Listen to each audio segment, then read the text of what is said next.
సంవత్సరాల తరబడి ఎన్ని మందులు వాడినా మీ మోకాల నొప్పులు తగ్గట్లేదా? ప్రాణ పెయిన్ క్లినిక్ లో అత్యాధునిక చికిత్స. ప్రస్తుతం మనతో పాటు ఉన్నారు జై భారత్ పార్టీ అధినేత జేడి లక్ష్మీనారాయణ గారు. ఒక్కసారి ఆయనతో మాట్లాడదాం.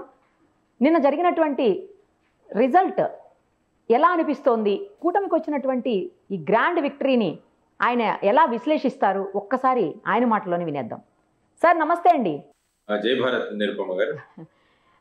సార్ ఫస్ట్ ఆఫ్ ఆల్ కొంచెం ఏంటంటే బాధాకరమైన విషయం, మీలాంటి మేధావులు అన్నీ తెలిసిన వాళ్ళు అలాగే ఇంటెలెక్చువల్స్ ఎందుకు మిస్ అయ్యారు అనేది ఒక చిన్న బాధాకరమైనటువంటి విషయం సార్. పార్టీ విషయం పక్కన పెడితే మీరు వ్యక్తిగతంగా కూడా రాలేదు అనేది చాలా మంది ఫీల్ అవుతున్నటువంటి విషయం. ఏం పర్వాలేదు, ఎందుకంటే మనం అక్కడ ఉన్నా కూడా బయట ఉన్నా కూడా ప్రజల సమస్య పరిష్కారం గురించి మనం పాటుపడుతూ ఉంటాం.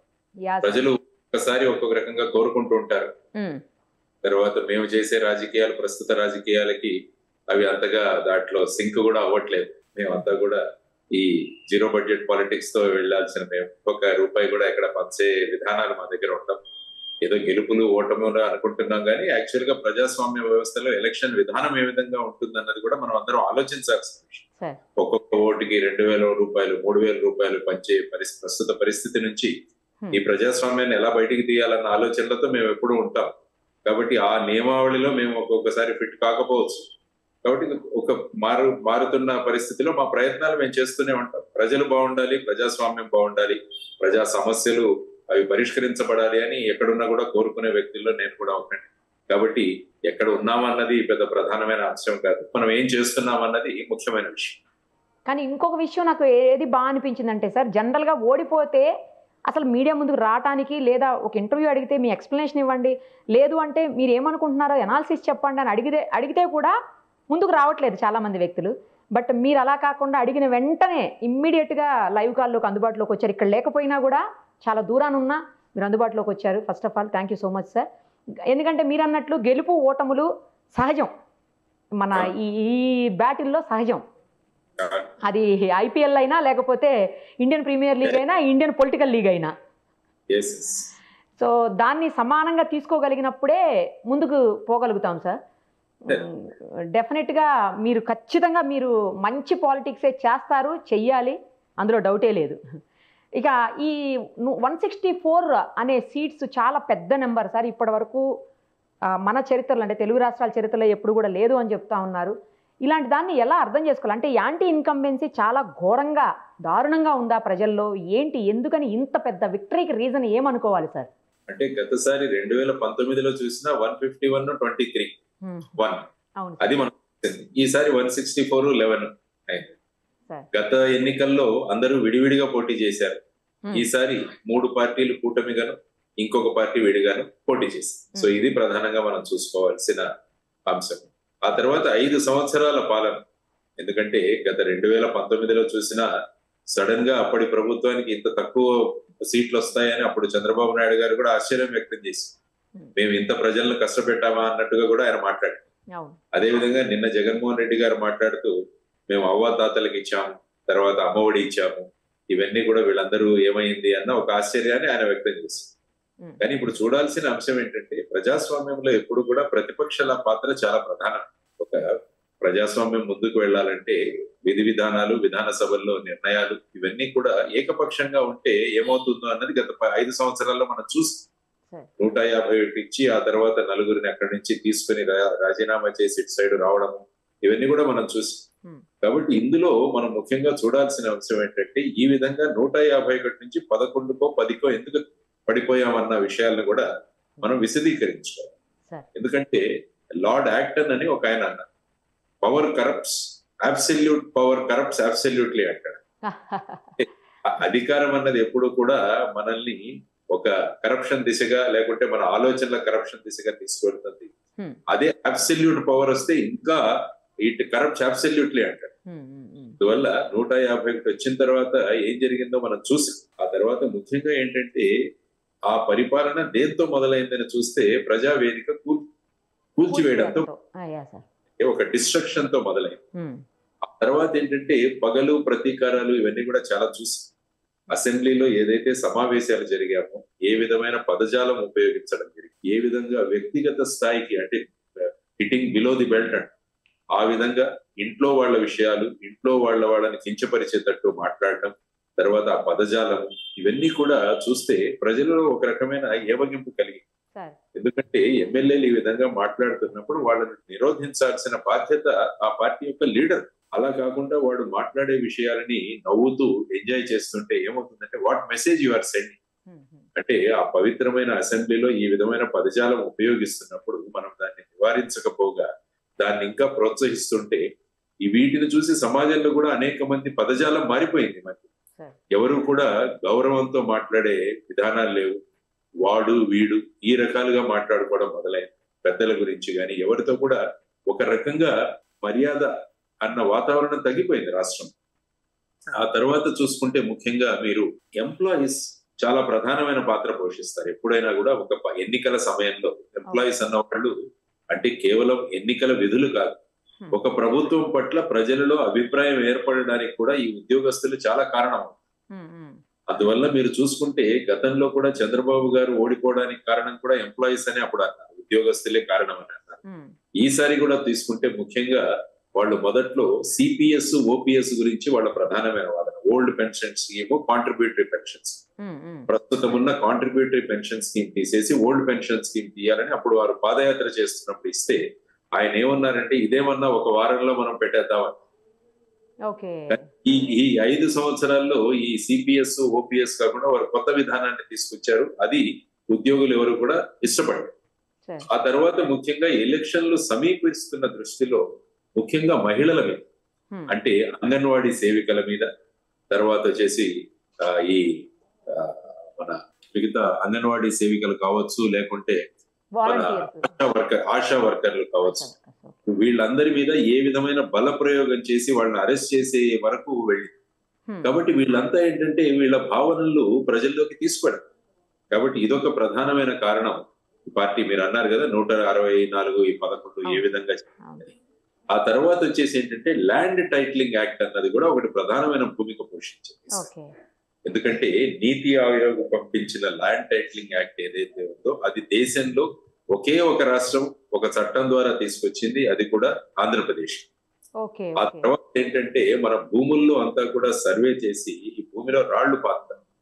ఆ రాళ్ల మీద కూడా ముఖ్యమంత్రి గారి చెక్కడం ఉండటం, ఆ తర్వాత పాస్ పుస్తకాల మీద కూడా ఆయన బొమ్మ వేయడం, ఇవన్నీ కూడా ల్యాండ్ టైటిలింగ్ యాక్ట్ వచ్చిన తర్వాత సివిల్ కోర్టుల యొక్క జోక్యం ఉండదు. దానివల్ల ల్యాండ్ డిస్ప్యూట్స్ ఇంకా పెరుగుతాయి. ఈ కబ్జాలు ఏవైతే జరుగుతున్నాయో అవి ఇంకా పెద్ద రీతిన జరుగుతాయి అన్నది ఒకటి ప్రబలంగా తీసుకువెళ్ళడం జరిగింది ప్రజల్లో. ముఖ్యంగా అడ్వకేట్లు కూడా ల్యాండ్ టైటిలింగ్ యాక్ట్ కి విరోధంగా చాలా సార్లు నిరసనలో కూర్చున్నారు, 50 రోజులు 60 రోజులు. సో ఇది ప్రధానంగా ఒక వ్యవస్థ. తర్వాత వాలంటీర్ వ్యవస్థ. వాలంటీర్ వ్యవస్థ కూడా ఎందుకంటే 2019లో చూసుకుంటే అప్పుడు జన్మభూమి కమిటీలు అని ఉంటాయి. జన్మభూమి కమిటీల వల్ల కూడా అప్పుడు చంద్రబాబు ప్రభుత్వానికి చెడ్డ పేరు వచ్చింది. అప్పుడు వారు ఓడిపోవడానికి కూడా ప్రధాన వన్ ఆఫ్ ది రీజన్స్ వచ్చేసి జన్మభూమి కమిటీ. కానీ ఇప్పుడు వచ్చేసి వాలంటీర్ వ్యవస్థ వచ్చిన తర్వాత ముఖ్యమంత్రికి ప్రజలకి మధ్య ఉండాల్సిన ఎమ్మెల్యేలు గాని, సర్పంచులు గాని, తర్వాత ఈ వార్డు మెంబర్లు గాని, కౌన్సిలర్స్ గాని, వీరి ప్రమేయం ఎక్కడా కూడా కనపడదు. డైరెక్ట్ గా అక్కడ నుంచి వాలంటీర్లు అన్ని చూసుకుంటారు అన్నది. దానివల్ల ఏంటంటే ఆ పార్టీలో ఉన్న క్యాడర్ కూడా నిరుత్సాహపడి, ఎందుకంటే ప్రజలకు వెళ్లాలంటే మేము ప్రభుత్వ విధి విధానాలు డైరెక్ట్ గా కాదు వాలంటీర్లు అన్ని తీసుకువెళ్తున్నారని వాళ్ళు కూడా నిరుత్సాహాన్ని వ్యక్తం చేయడం. కాబట్టి ఆ కనెక్ట్ అన్నది, పార్టీ కనెక్ట్ విత్ పీపుల్ అన్నది తగ్గిపోయింది. కాబట్టి వాలంటీర్ వ్యవస్థ. తర్వాత పన్నులు, విపరీతమైన పన్నులు, ట్యాక్స్ సిస్టమ్ మీరు చూసుకుంటే ఎలక్ట్రిసిటీ ఛార్జెస్ 2 సార్లు పెంచారనుకుంటారు. చెత్త పన్ను, తర్వాత ట్రూ అప్ ఛార్జెస్, ఇవి ఒకవైపు ఉంటే ఇంకొక వైపు రోడ్ల యొక్క పరిస్థితి. రోడ్స్ చూసుకుంటే చాలా అధ్వానమైన పరిస్థితిలో ఉండినాయి రాష్ట్రం అంతా. ఎన్నిసార్లు రిక్వెస్ట్ చేసినా, తర్వాత ముఖ్యంగా జనసేన వాళ్ళు అనేక ప్రాంతాలలో నిరసనలు, తర్వాత ఆ రోడ్లన్నవి వాళ్లే కంకర మట్టి తీసుకువెళ్లి వాళ్లే అక్కడ వేసి రిపేర్ చేసే ప్రయత్నాలు, ఈవెన్ పవన్ కళ్యాణ్ గారు కూడా 1-2 చోట్ల వారు కూడా పాల్గొన్నారు. ఈ విధంగా చూస్తే రోడ్ల యొక్క దుస్థితి అన్నది. తర్వాత సీఎం అవైలబిలిటీ, ముఖ్యమంత్రి గారు ఎప్పుడు వచ్చినా పరదాలు. ఆ తర్వాత ముఖ్యమంత్రిని కలవడం అంటే చాలా కష్టం.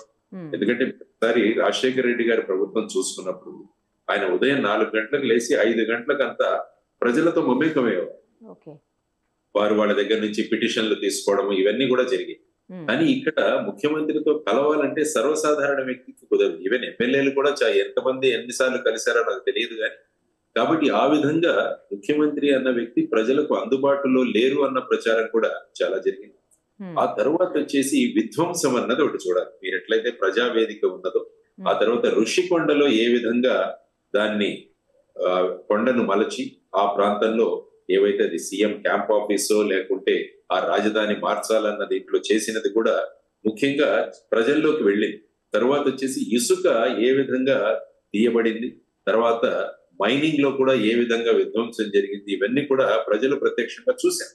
కాబట్టి విధ్వంసం అన్నది ఒకటి. తర్వాత ఈ ప్రభుత్వం కేవలం సంక్షేమం మాత్రం చేస్తే చాలు అన్న ధోరణి వారిలో ఉండిపోయింది. ఎప్పుడు చూసినా కూడా మేము బటన్ నొక్కుతున్నాము, తర్వాత ఎన్ని డబ్బులు వేస్తున్నాము వాళ్ళ ఖాతాల్లోకి, అమ్మల తల్లుల ఖాతాల్లోకి వేస్తున్నాము డైరెక్ట్ గా అని అన్నారే తప్ప నిరుద్యోగ సమస్య అలాగే ఉండిపోయింది. తర్వాత ఎందుకంటే సంక్షేమ పథకాలు అన్నదానికి లిమిట్ ఉండదు. 3,000 ఇస్తుంటే 4,000 ఎందుకు ఇవ్వకూడదు, 5,000 ఎందుకు ఇవ్వకూడదు, ఇలాంటివన్నీ కూడా జనరల్ గా డిస్కషన్ లోకి వస్తాయి. కాబట్టి కేవలం సంక్షేమం, ఎప్పుడు కూడా సంపద సృష్టి సంక్షేమం ఈ రెండు వెళ్ళాలి, కలిసి వెళ్ళాలి. తర్వాత ఉపాధి కల్పించాలి. ఈ మూడు కనుక వెళితే అప్పుడు ప్రజల్లో ఒక అర్నింగ్ వస్తుంది, సోర్స్ ఆఫ్ రెవెన్యూ వస్తుంది, అప్పుడు ఎకానమీ బ్రహ్మాండంగా వస్తుంది. కాబట్టి ఇప్పుడు ఏంటి, ప్రతి శుక్రవారం వెళ్ళి అప్పులు తీసుకురావడం, వాటిని సంక్షేమంగా మార్చడం. సో ఈ విధంగా కూడా ప్రజల్లో విపరీతంగా చర్చ జరిగింది. ఆ తర్వాత పోలీసు యొక్క బల ప్రదర్శన చాలా చోట్ల ప్రజలకు ఇష్టం లేక, ముఖ్యంగా డాక్టర్ సుధాకర్ గారిని ఏ విధంగా డీల్ చేశారో, రోడ్డు మీద ఆయన కాళ్ళు చేతులు కట్టేసి ఆయన్ను ఆ విధంగా చేయడం. తర్వాత వచ్చేసి ముఖ్యంగా స్కిల్ డెవలప్మెంట్ స్కామ్ లో చంద్రబాబు గారిని అరెస్ట్ చేయడం. ఆ తర్వాత ఈ రింగ్ రోడ్ కేసులు ఇవన్నీ కూడా ఈ విధంగా తీసుకురావడం వల్ల అది కూడా నెగటివ్ గా వెళ్ళడం జరిగింది. ఆ తర్వాత అనేక మంది ప్రజలు హైకోర్టుకు వెళ్ళారు. పబ్లిక్ ఇంట్రెస్ట్ లిటిగేషన్స్ కానీ అనేక సమస్యలను కోర్టుల ద్వారా పరిష్కారానికి వెళితే అక్కడ ప్రతిరోజు ఎవరో ఒక సెక్రటరీ, చీఫ్ సెక్రటరీ లేకుంటే డీజీపీ వీరందరినీ కూడా కోర్టు ప్రతిరోజు ఎవరినో ఒకరు పిలవడం. దీనివల్ల ఏమైందంటే అంటే అడ్మినిస్ట్రేషన్ జరగట్లేదు, ఫైనల్ గా అడ్మినిస్ట్రేషన్ కూడా కోర్టు ద్వారానే జరుగుతుంది అన్నది ముఖ్యంగా వెళ్ళిపోవడం. ఆ తర్వాత రేట్లు కూడా చాలా ఎక్కువగా ఉన్నాయి, ఇన్ఫ్లేషన్ చాలా ఎక్కువగా ఉంది. ఎందుకంటే మనం తీసుకుంటే పెట్రోల్ డీజిల్ రేటు ఆంధ్రప్రదేశ్ లో ఉన్నంత రేటు దేశంలోనే ఎక్కడా లేదు. కాబట్టి ఇదొకటి. తర్వాత డ్రగ్స్ అన్నవి చాలా చాలా ప్రబలం. మీరు చూసుకుంటే ఇంతకు ముందు మేజర్ సిటీస్ లో అక్కడక్కడ కేసులు జరిగేవి, కానీ ఈ మధ్య అది గ్రామీణ ప్రాంతానికి కూడా విస్తరించింది. సో ఈ విధంగా ఒక అభద్రతా భావం ప్రజల్లో వచ్చింది.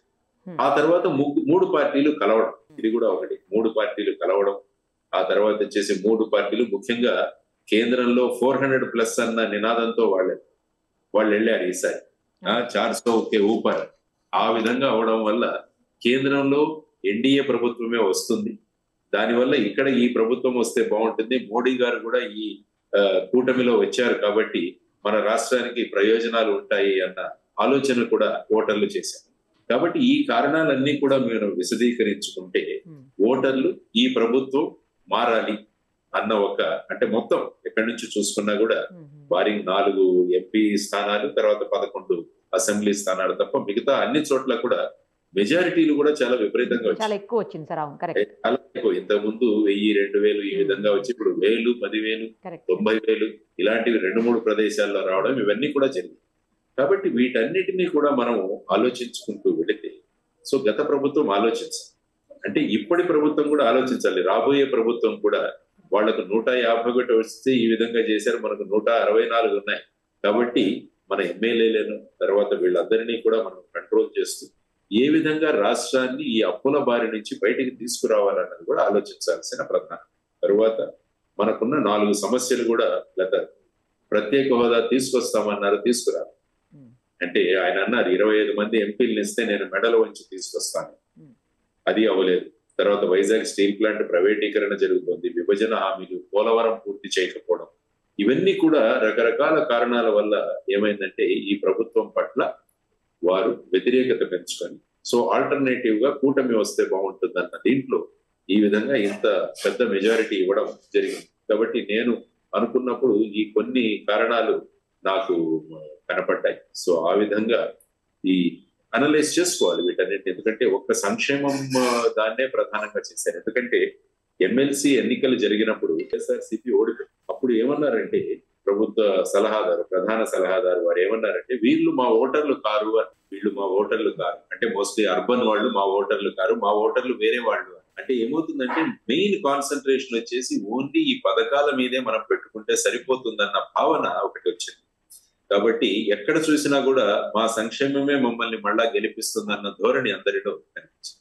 కానీ ఎప్పుడు కూడా సంక్షేమం అన్నది ఎప్పటికీ కనిపించదు. ఎందుకంటే సంక్షేమం అన్నది మిమ్మల్ని ఇలా గనుక యాక్చువల్ గా ఈ ప్రభుత్వం ఈసారి ఓడిపోయింది. లేకుంటే ఏ మెసేజ్ వెళ్ళేదంటే కేవలం మీరు సంక్షేమం చేస్తే చాలు మీరు ఎన్నికల్లో విజయం సాధించవచ్చు అన్నది.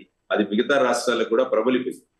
కానీ ఇప్పుడు ఏంటంటే మీరు చూసుకుంటే ఎన్నికల ప్రచారంలో చంద్రబాబు నాయుడు గారు కూటమి కూడా చాలా పెద్ద సంక్షేమం చేస్తామని చెప్పారు. అంటే ఇప్పుడు ప్రస్తుత ప్రభుత్వం అంటే గత ప్రభుత్వం వైఎస్ఆర్సీపీ ప్రభుత్వం కన్నా ఇంకా రెట్టింపు మేము చేస్తామన్న ధోరణిలో వచ్చారు. మరి దాన్ని ఎలా చేస్తారన్నది కూడా వీళ్ళు కూడా ఆలోచించారు.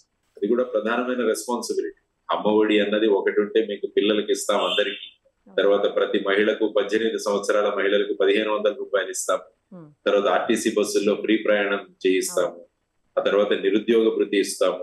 లేకుంటే 20 లక్షల ఉద్యోగాలు సృష్టిస్తాము. ఇవన్నీ కూడా 3 గ్యాస్ సిలిండర్లు ఫ్రీగా ఇస్తాము. ఇవన్నీ కూడా మాట్లాడారు.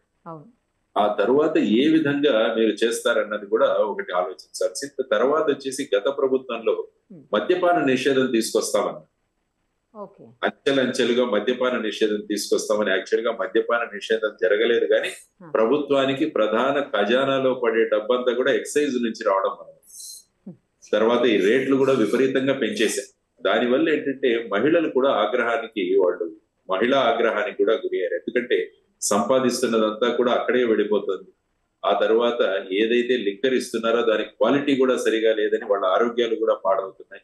ఇవన్నీ కూడా రకరకాల కారణాలు మీరు తీసుకుంటే వీటన్ని కారణాల పర్యవసానంగా ఈ రోజు ఈ ఎలక్షన్ రిజల్ట్స్ అని మనం చూడొచ్చు. సార్ మీరు మొదట్లో జనసేనతో ఉన్నారు, ఉండింటే ఇప్పుడు మీరు కూడా కూటమి నుంచి మంచి మెజారిటీతో గెలిచి ఉండేవాళ్ళేమో. ఎవరైనా ఇలా అన్నారా? మీకేమన్నా అనిపించిందా? చాలా మంది అన్నారు మీరు కంటిన్యూ అయింటే కూడా మీరు అన్నా. నేనన్నా ఎక్కడున్నా ఏదున్నా అది విధి విధానాలు ఎలా ఉంటుంది మన ప్రయాణం అన్నది కూడా రకరకాల కారణాల వల్ల మనం నిర్ణయాలు తీసుకున్నాం. నేను అదే చెప్తుంటాను, ఎక్కడ ఉన్నా కూడా ఈవెన్ ఈ పొజిషన్ లో కూడా రేపు రాష్ట్ర ప్రభుత్వం ఏ విధంగా ముందుకు వెళ్ళాలన్న నాకు తెలిసిన కొన్ని సలహాలు ఖచ్చితంగా ఇస్తాను. ఎందుకంటే ముఖ్యంగా ఎంప్లాయ్మెంట్ జనరేషన్ అన్నది చాలా ముఖ్యం. ఎందుకంటే లక్షల కొద్ది విద్యార్థులు చదువుకొని బయటకు వస్తున్నారు, కానీ వాళ్లకు గనుక మనం ఉపాధి కల్పించకపోతే చాలా ప్రమాదానికి గురి అవుతారు. ఎందుకంటే రకరకాల ఇష్యూస్ అవుతూ ఉంటాయి, తర్వాత క్రైమ్స్ పెరుగుతాయి. వాళ్ళు డ్రగ్స్ దిశగా వెళ్లే ప్రమాదం కూడా ఉంది. ఎందుకంటే చదువుకుని నిరుత్సాహపడిన యువతరం చాలా ప్రమాదంలో గురి అవుతారు, పెడదవ పట్టే అవకాశాలు చాలా ఉన్నాయి. కాబట్టి ఇవన్నీ కూడా మన సామాజిక బాధ్యత. It is our social responsibility. Even ఎమ్మెల్యేలు ఎంపీలు కూడా వాళ్ళు ఏంటంటే వాళ్ళ బాధ్యత పెరగాలి. చాలా మంది ఏంటంటే ఇదేదో అధికారం వచ్చేసింది మన చేతుల్లో అనుకుంటారు, కానీ వచ్చింది అధికారం కాదు, బాధ్యత పెరిగింది. సమాజ సేవకు ఒక గొప్ప అవకాశం. అది ఆ విధంగా భావించిన రోజు ఏమవుతుందంటే ఈ పదవులు అన్నవి సేవ చేయడానికి వచ్చినట్టుగా భావించినప్పుడు ఏమవుతుందంటే అప్పుడు సమాజం ప్రమాణంగా ముందుకు వెళుతున్నదని వీళ్ళందరూ కూడా ఆలోచించారు. మాట్లాడారా సార్ పవన్ కళ్యాణ్ గారితో ఏమన్నా? మాట్లాడలేదండి. నేను నిన్న ట్వీట్ చేశాను చంద్రబాబు గారికి, తర్వాత పవన్ కళ్యాణ్ గారికి, పురంధరేశ్వరి గారికి. మీ ముగ్గురి నాయకత్వంలో గొప్ప అఖండ విజయం సాధించారు. కాబట్టి మీ నాయకత్వంలో మళ్ళా ఈ రాష్ట్రం తర్వాత గత వైభవాన్ని తర్వాత అభివృద్ధి దిశలో బ్రహ్మాండంగా ముందుకు వెళుతుందని, తర్వాత ఈ రోజు చంద్రబాబు నాయుడు గారు ఢిల్లీకి వెళ్లి ఎన్డీఏ సమావేశంలో వాళ్ళు హాజరవుతారని తెలిసి వారికి కూడా చెప్పారు. ఈ సందర్భంగా మీరు ప్రత్యేక హోదా, విభజన హామీలు, Vizag steel plant issue, Vizag railway zone విషయం, ప్రాఫిట్ పెట్రోలియం, ఇక్కడ మన రాష్ట్రంలో చాలా పెట్రోలియం గనులు ఉన్నాయి ప్రైవేట్ వ్యక్తుల చేత. కాబట్టి వీటికి సంబంధించిన రాయల్టీ, ప్రాఫిట్ పెట్రోలియం మనకు చాలా రావాలి, దాంతో ఇంతవరకు ఇవ్వలేదు. ఆ తర్వాత వచ్చేసి అమరావతికి ఏ విధంగా గుజరాత్ లో గిఫ్ట్ సిటీకి రాయితీలు ఇస్తున్నారో అటువంటి రాయితీలు మీరు అమరావతికి తీసుకురావాల్సిందిగా ఈ ఎన్డీఏ మీటింగ్ లో ఎన్డీఏ నాయకత్వంతో మీరు చర్చించండి అని చెప్పి కూడా వారికి ట్వీట్ ద్వారా తెలియజేయడం జరిగింది. ఎందుకంటే ఇది ఒక మంచి అవకాశం రాష్ట్రానికి. ఎందుకంటే అప్పుడు జగన్మోహన్ రెడ్డి గారు ఏమన్నారు, వాళ్ళంతకు వాళ్ళకే ప్రభుత్వం ఏర్పాటు చేసి అవకాశం వచ్చింది కాబట్టి మనం ఏమీ మెడలు వంచలేం, వాళ్ళను నేను ఢిల్లీకి వెళ్ళినప్పుడంతా సార్ సార్ సార్ అని రిక్వెస్ట్ చేయాలి అని ఆయన అన్నారు. కానీ ఇప్పుడు ఆ పరిస్థితి వచ్చింది. ఎందుకంటే వీళ్ళ జేడీఎస్ అంటే నితీష్ కుమార్ గారు, చంద్రబాబు నాయుడు గారి సహాయం లేకుండా అక్కడ ప్రభుత్వం ఏర్పాటు చేయడం కష్టం. కాబట్టి దీన్ని ఏదో మీరు ఇదిగా ఉపయోగించండి, కానీ రాష్ట్ర హితాలు ముఖ్యం కావాలి ఎప్పుడు కూడా. State should be first. రాష్ట్ర హితం అన్నది ముఖ్యం కాబట్టి ఇప్పుడు ఒక అద్భుతమైన అవకాశం దొరికింది. కాబట్టి వీటన్నింటినీ చర్చించి ఈ విధంగా మాకు ఇవ్వండి అని అడగడానికి ఒక మంచి స్కోప్ ఉంది. ఇందులో ఏమీ మనం మొహమాట పడాల్సింది కూడా లేదు. మన రాష్ట్రం అభివృద్ధి చెందాలి. లేకుంటే ఏమవుతుందంటే ప్రత్యేక హోదా రాకుంటే ఈ రాష్ట్రానికి ప్రస్తుతం ఉన్న అప్పుల పరిస్థితి నుంచి కొత్తగా రాష్ట్రాన్ని ముందుకు తీసుకువెళ్ళడం చాలా కష్టము. ఎందుకంటే పెట్టుబడులు రావాలి మన రాష్ట్రంలో. పెట్టుబడులు రావాలంటే రాయితీలు రావాలి, రాయితీలు కావాలంటే ప్రత్యేక హోదా కావాలి. కాబట్టి రేపు బీహార్ కూడా ప్రత్యేక హోదా కోరుకుంటుంది, మరి నితీష్ కుమార్ గారికి కూడా ఇవ్వాల్సి వస్తుంది. ఇలాంటి వాదనలు వస్తాయి. కానీ మనం పార్లమెంట్ లో చర్చించి ప్రత్యేక హోదా ఇస్తామని అన్ని పార్టీలు ఒప్పుకున్నారు, అది ఇవ్వలేదు. కాబట్టి ఆ విధమైన ప్రస్తావన చేస్తూ ఐ థింక్ ఎన్డీఏలో వీరు భాగస్వాములు అవుతారా లేకుంటే బయట ఉండి వాళ్ళకి ఇష్యూ బేస్డ్ గా సపోర్ట్ ఇస్తారా, అది వారి నిర్ణయం తీసుకుంటారు. కానీ ఏది ఏమైనా కూడా ఇది ఒక అద్భుతమైన అవకాశం మనకి. మన రాష్ట్రానికి రావాల్సిన పోలవరం కావచ్చు, అమరావతి రాజధాని కావచ్చు, ఇవన్నీ కూడా సాధించుకోవడానికి ఇది ఒక గొప్ప అవకాశం. It is a God created గొప్ప అవకాశం అనుకోవచ్చు. దేవుడు మనకి ఇచ్చిన ఒక అద్భుతమైన అవకాశం, దాన్ని ఉపయోగించుకోవాలని కోరుకుంటున్నాను. కానీ ఒక మంచి మాట అన్నారు సార్ మీరు, ఎప్పుడు ఏది అవసరమైనా పాలసీస్కి సంబంధించిన సపోర్ట్ ఉంటుంది అని చెప్పేసి. చాలా మంచి మాట. తర్వాత సార్ ఒక్కసారి దేశవ్యాప్తంగా చూసినప్పుడు ఇంతకు ముందు కంటే కూడా ఇప్పుడు కాంగ్రెస్ బలోపేతమైంది, చాలా గట్టి పోటీని, అంటే ఇండియా కూటమి ఎన్డీఏ కూటమికి గట్టి పోటీ ఇస్తోంది అని దీన్ని ఎలా తీసుకోవచ్చు సార్? బలమైన ప్రతిపక్షం ఉండటం అనేది చాలా ఇంపార్టెంట్. చాలా ఇంపార్టెంట్. ఎందుకంటే ఇప్పుడు ప్రతిపక్ష అధికార పక్షం ఏ విధంగా ఉంటుంది అంటే ప్రతిపక్షమే వద్దు అంటుంది. ఇప్పుడు మన రాష్ట్రమే చూసుకుంటే జగన్మోహన్ రెడ్డి గారు వైనాట్ 175 అని వెళ్ళారు, వీళ్ళు కూడా 400 పార్ అని వెళ్ళారు. 400 కన్నా పైన రావాలి. అదేమైందంటే ప్రజలలో ఏ విధమైన భయాన్ని కల్పించిందంటే మొత్తం రాజ్యాంగాన్నే వీళ్ళు మార్చాలనుకుంటున్నారు, అందుకనే 400 పైన వీళ్ళు కోరుకుంటున్నారు అన్నది ఒకటి ప్యారలల్ గా నడిచింది. అదొక కారణం. రెండవది వచ్చేసి ఎందుకంటే మీరు 2004వ సంవత్సరంలో చూసుకున్నా కూడా అప్పుడు ఎన్నికల్లో భారతీయ జనతా పార్టీ అంటే అటల్ బిహారీ వాజ్పేయి గారు ఉండేవారు ప్రధానమంత్రిగా. అప్పుడు ప్రమోద్ మహాజన్ గారు ఇండియా షైనింగ్ అన్నది ఒక నినాదం పెట్టారు. ఇప్పుడు 400 పార్ లాగా అప్పుడు ఇండియా షైనింగ్. అప్పుడు కూడా ఏమైందంటే ఎన్డీఏ అంటే బీజేపీ వాళ్ళ సీట్లు తగ్గిపోయాయి, అప్పుడు కాంగ్రెస్ వచ్చింది పాలన.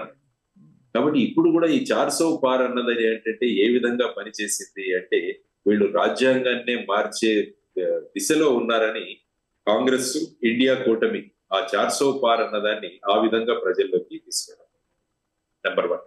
నెంబర్ 2 వచ్చేసి ఇండియా కూటమిలో ఉన్న వాళ్ళు కూడా వాళ్ళ మధ్యలో ఉన్న డిఫరెన్సెస్ ఏవైతే ఉన్నారో అట్లీస్ట్ ఎలక్షన్ కు దగ్గర వరకు మటుకు అవి మర్చిపోయి అందరూ ఒక కూటమిగా ఏర్పాటై వీళ్ళు కొంచెం త్యాగాలు చేసి కొన్ని సీట్ల సర్దుబాటు ఇవన్నీ చేసుకోవడం వల్ల ఈరోజు 234 వరకు వెళ్ళారు. అంటే యాక్చువల్ గా ఇప్పుడు మళ్ళీ ఎన్డీఏ ప్రభుత్వమే ఏర్పడుతుంది. అంటే 272 కావాలి, 292 ఉన్నా ఇంకొక 17-18 మంది ఇతరులు కూడా ఉన్నారు. వారు ఏ సైడ్ న వెళతారన్నది కూడా ఇంకా సరిగా తెలియదు. కాబట్టి ఎన్డీఏ అన్నది ఒక 3వసారి ప్రభుత్వం ఏర్పాటు చేస్తుంది, దేర్ ఇస్ నో డౌట్. కానీ ఇంతకు ముందున్నట్లుగా 303 సీట్లు గాని ఆ విధంగా స్వబలం మీద సొంత బలం మీద భారతీయ జనతా పార్టీ అన్నది ఈ ప్రభుత్వం ఏర్పాటు చేయలేదు. ఎందుకంటే వాళ్ళకి 240 వచ్చాయి. సో ఇటువంటి సమయంలో ఇటువంటిది మంచిది దేశానికి కూడా నేను అంటాను. ఎందుకంటే సంకీర్ణ ప్రభుత్వాలు ఎప్పుడైతే ఉంటాయో అప్పుడు జాగ్రత్తగా రూలింగ్. ఈవెన్ మీరు UPA 1 UPA 2 తీసుకున్నా కూడా అప్పుడు కూడా వాళ్ళకి అబ్సల్యూట్ మెజారిటీ ఏమీ లేదు. అప్పుడు కూడా 202, 206, 226 ఈ విధంగా ఉంది కాంగ్రెస్ స్వబలం. అప్పుడు మిగతా పక్షాలతో కూటమి చేయాలి. ఇప్పుడు భారతదేశంలో గ్రోత్ రేట్ తీసుకుంటే ఆ రెండు టర్మ్స్ లో గ్రోత్ రేట్ బాగుండేది. జీడిపి గ్రోత్ రేట్ 8% కన్నా ఎక్కువ. కాబట్టి ఎప్పుడైనా కూడా ఆ విధంగా ఉంటే బాగుంటుందని అనుకుంది. తరువాత అన్ఎంప్లాయ్మెంట్, నిరుద్యోగ సమస్య కూడా దేశంలో చాలా ప్రధానమైన ఫ్యాక్టర్ గా మనకి ఈ ఎన్నికల్లో కనిపించింది.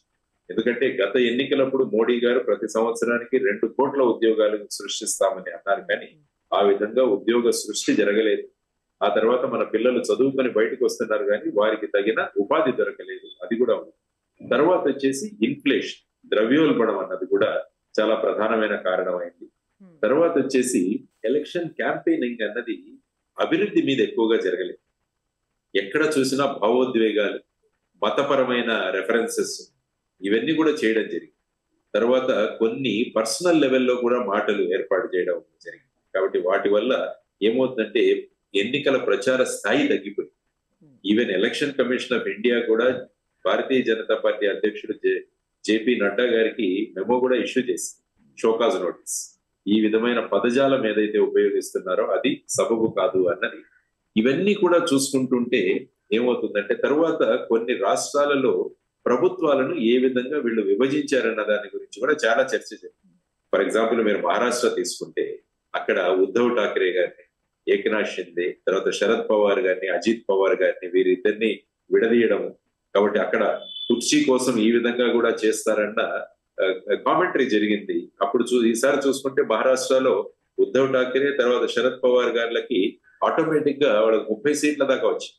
సో ఈ విధంగా డీల్ చేసిన విధానాలు కూడా రాకపోవడం వల్ల వారు ఏదైతే 400 పార్ అనుకున్నారో ఇప్పుడు వాళ్ళు 292కే పరిమితం కావాల్సి వచ్చింది.